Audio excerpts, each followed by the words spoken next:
Un an après Charlie, un homme armé a été abattu en plein Paris. L'homme, qui aurait crié Allah Akbar, a été tué par les policiers en tentant d'entrer avec un hachoir de boucher dans un commissariat du 18e arrondissement. L'agression est survenue alors que François Hollande présentait ses vœux aux forces de sécurité. À cette occasion, il a rendu hommage aux 3 policiers tués dans les attaques djihadistes de janvier 2015.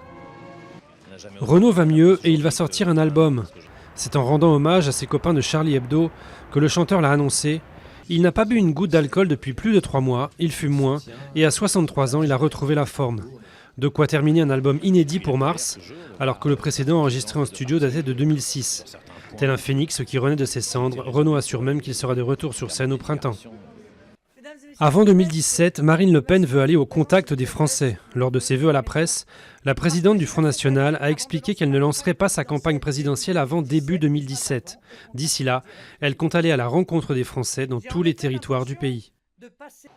La principale accusée des mariages chinois, condamnée à 1 an de prison ferme. Lise Anne a écopé de cette peine notamment pour escroquerie et détournement de fonds publics.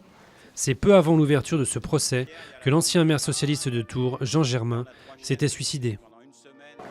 Un rituel pour célébrer la nouvelle année.